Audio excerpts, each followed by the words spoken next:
बिस्मिल्लाहिर्रहमानिर्रहीम। खातिन हज़रात, मैं हूं अख्तर अब्बास और आप सबको मेरा सलाम पहुंचे।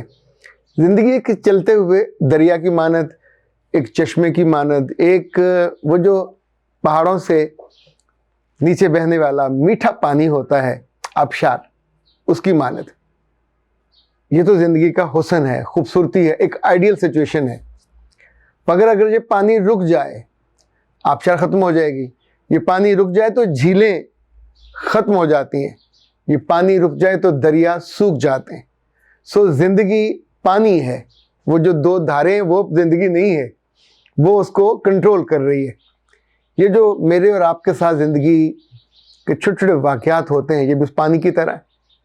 एक चीज़ हो गई, पानी वहाँ से गुज़र गया, अच्छा या बुरा, उसके बाद लकीर पीटने से कितना फ़ायदा होता? क्या वो पानी पलट के आता है या कि सॉरी करता है? ऐसा कभी होते देखा नहीं है। वो पानी आगे जाता जाएगा, या तो सैराब करेगा या फिर तूफानी पानी फसलों को और दीवारों को और घरों को और जानवरों को बहा के ले जाएगा। कहीं कहीं उसके बस में हो तो इंसानों को भी बहा के ले जाता है। और जिन इंसानों को अकल होती है, दानिश होती है, फहम होता है, या उन तक इत्तला मिल जाती है, तो पहले से ऊंची छतों पे चले जाते हैं। हमारे घरों में जो पानी खड़ा हो जाता है, नफरत का, गुस्से का, एक दूसरे के साथ दूरी का, उससे पे कई तरह के सवाल पैदा होते हैं।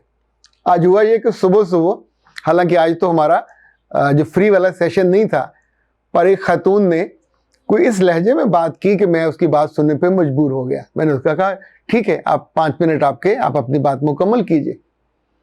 तो उसने कहा, मुझे किसी अच्छे वकील का पता बताइए, मैं अपने बाप पर केस करना चाहती हूँ। तो मैंने उससे पूछा, तेरे बाप ने क्या कसूर किया? तुमको पाला पोसा, उस घर में बड़ा किया, पैदा किया, पढ़े लिखे? उसने कहा, हाँ, मैंने बीए पास किया। बाप ने जुल्म क्या किया? तो उसने कहा, जुल्म ये किया कि मुझे एक बहुत बड़े खानदान में ब्याह दिया, और उस खानदान में सारी चीजें थी पर आज़ादी नहीं थी। तो मैंने पूछा, तुमने क्या कोई सर्कस में काम करना था? किस चीज़ की आज़ादी चाहिए? बच्चे तुम्हारे हो गए, मियाँ तुम्हारा अवेलेबल था, खानदान मौजूद था, खानदान भी नेक नाम, तुमने कोई जॉब की? कहने लगे नहीं। अच्छा, फिर किसी बात पे रूठी और बच्चों को लेके अपने बाप के घर आ गए। बाप ने पैदा किया, पढ़ाया लिखाया, एक बेहतरीन घर में आपको ब्याह दिया, आपसे वहां टिका नहीं गया। यू वुडंट एबल कि आप अपने मियाँ के साथ बहुत मोहब्बत वाला लाइजान पैदा करते। अच्छा, वो खातून जितनी देर बात करती रही, 3 मिनट के बाद मेरी बस हो गई। यानी मैं उसके लिए एक अनजान आदमी था। अगर उसके लहजे में कुछ ऐसा होता तो मुझे उससे हमदर्दी पैदा हो जाती। तो मुझे उससे जो लहजा सुनने के बाद, बातें सुनने के बाद, जो मेरी तबीयत पे एक नागवारी की सी कैफियत थी, तो मैंने उससे कहा कि आपकी ज़ुबान बहुत लंबी है, आप जिस जिस घर में रहे हो आपने लोगों के दिल तोड़े होंगे। अच्छा, उसने इसको सुना, अनसुना किया और फिर कहा, मुझे मेरे बाप पे केस करना है। तो मैंने कहा, तुमने अपने बाप इस वक्त कहाँ रह रही हो? उसने कहा, अपने बाप के घर रह रही हो। मियाँ अपने घर में रूठ के बच्चों को ला के फिर अपने बाप के। तो मैंने उससे शेख चिल्ली की कहानी सुनाई। मैंने कहा, जो शेख चिल्ली के बारे में कहा जाता कि एक दफ़ा जिस दरख्त पे बैठा था और उस शाख को काट रहा था, तो नीचे से गुजरने वाले ने कहा, शेख साहब क्या मूड है? उसने कहा, दरख्त को काट रहा हूँ, शाख को काट रहा हूँ। तो उसने कहा, अल्लाह तुमको अकल दे, जिस शाख पे बैठे हो उसी को काट रहे हो, तो मुंह के बल गिरोगे। शेख साहब नहीं माने, उसको काटा, शाख भी नीचे गिरी, शाख से पहले आप नीचे गिरे, हड्डियां वड्डियां टूटी होंगी, मुंह पे मिट्टी लगी होगी, भागे उसके पीछे, ठहरो ठहरो, मुझे मैं तुम्हारा मुरीद होता हूं, तुम में इतनी अकल है, दानिश है, तुम्हें कैसे पता था कि ये मैं गिरूंगा और मेरी हड्डियां टूटेंगी? खातिरों साहब, जिंदगी के लिए बहुत कोई बड़ी किताबी इल्म की जरूरत नहीं होती। अब उस खातून को अपने बाप के बारे में जिस लिए वकील चाहिए था, वो ये कि जी मेरे भाइयों को वो उन्होंने बहुत दे दिया, उसको ये बिजनेस सेट कर दिया, उसको ये दुकान दे दी, उसको ये दे दिया, मुझे क्या दिया? तो मैंने उसे कहा, तुम्हारे बाप ने तुम्हें अपना खून पिलाया, तुम्हारे बाप ने तुम्हें अपना सुख और चैन दिया, अपनी क्रेडिबिलिटी दी उस घर में जाके। ये बिल्कुल इट वॉज ए बिजनेस। तुम्हारे भाई ने दुकान को चला लिया, तुम अपने उस बिजनेस को, उस घर को उस रिश्ते को नहीं चला पाए। तुम्हारी नाकामी दर नाकामी है। अब तुम्हारा बाप तुम्हें कुछ और भी देगा। मुझे लगता यह है कि जब से तुम उस घर में हो, तुमने उस घर वालों की भी जान को अजाब में डाला होता। जिन लोगों के बारे में कहा जाता है ना कि किसी बड़ा कड़ाया हो पानी का या दूध का उबलता हुआ, उसमें वो अपनी बातों का कड़वाहट एक कतरा भी डालते हैं तो पूरा वो दूध फट जाता है, पूरा पानी कड़वा हो।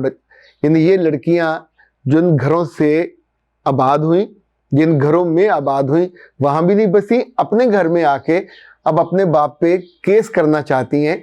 ये हमारे यहाँ आमतौर पे जो पेरीफ्री है, गांव और छोटे देहात, छोटे कस्बे, जहां कम अकली किलो के लिहाज से बिकती है, वहां इस तरह के वाकया ज्यादा होते हैं।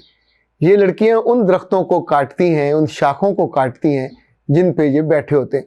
लाइक अगर ये अपने बाप पे केस करे तो क्या केस करे, मुझे अपनी विरासत में से दो।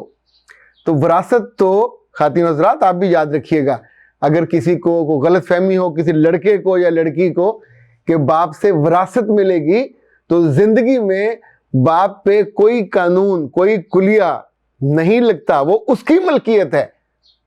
जिसको कमाना है खुद कमाए। अल्लाह ने हाथ पैर दिए, तालीम दी है, बाप ने पढ़ा दिया लिखा दिया, इट्स इनफ। इससे ज्यादा उस पर वाजिब नहीं है। वो तोहफा देना चाहे हब्बा कर दे, बेटी को कर दे, बेटे को कर दे, अपने जिगर का टुकड़ा जान के अपनी विरासत का कुछ हिस्सा उसको दे दे। ये उसकी मर्जी है, उसकी मंशा है, उसका हक है, इस्तेहकाक है। अपनी बदतमीजी से, बदतहजीबी से, अपनी जुबान दराजी से आप अगले बंदे से बद्दुआ ले सकते हो, जायदाद नहीं ले सकते। अच्छा, कोर्ट में जाओगे तो कोर्ट क्या करेगी? ऐसे मौके पे बाप बेटों को और बेटियों को नालायक समझते हुए अखबारों में इश्तिहार देते हैं, जिसके बारे में कहा जाता है कि मेरा बेटा नाखल्फ है, जुबान दराज है, नाफरमान है, घटिया है, मैं उसको अपनी मनकूला गैर मनकूला जायदाद से आग करता हूं। ये कानून उसको हक देता है। कोई भी नाफरमान आदमी किसी छोटी से छोटी दुकान पे, किसी अदारे पे मुलाजिम भी नहीं रह सकता। कोई नाफरमान ड्राइवर भी नहीं बन सकता, कोई नाफरमान वॉचमैन नहीं बन सकता। आप जिंदगी में अपने बाप से जबरन उसकी जायदाद में से हिस्सा लेने चले हो तो ऐसा पॉसिबल नहीं है। ये हिस्सा तब मिलता है जब वालिद फौत हो जाए और उसकी जायदाद कानूनी तौर पे फिर बटेगी। पर अगर वो मरने से पहले इस सारी जायदाद को बांट गया अपने बच्चों में, बीवी में, बेटों में, तो फिर उनके जायदाद पे आपका इस्तेहकाक नहीं होगा। जिन लड़कियों को अपने बापों से, अपने भाइयों से गिला और शिकवा होता है, उन्हें आईने में अपनी शक्ल देखनी चाहिए। अगर अपनी जुबान को रोक लें, ये 2 गज लंबी जुबान किसी सांप की हो सकती है, किसी छिपकली की हो सकती है।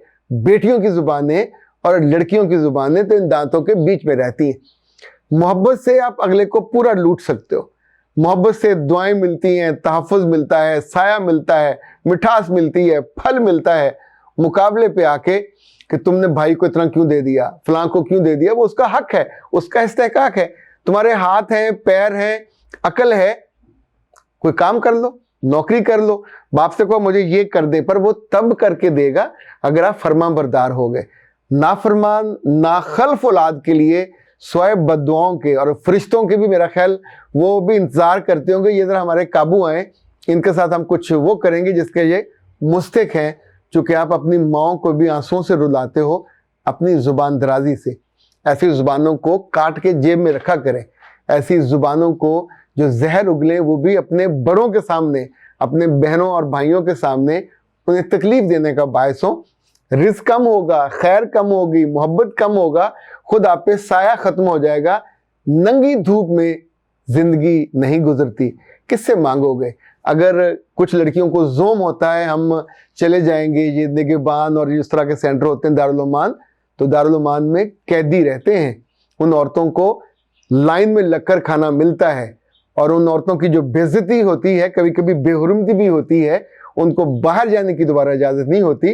वो वहीं रहती हैं मरने तक, या पीछे को किसी का वारिस आ जाए तो जैसे आप जेल में होते हैं। सो किसी गलत समय मत रहिए। अपने घरों की आज़ादी, खुशी, सुख, साया जो इनको दुलतियाँ मारते हैं, उनसे ये सब चीज़ें छिन जाती हैं और फिर रोने के अलावा और दुखी होने पर ऐसी औरतों को फिर भी समझ नहीं आता।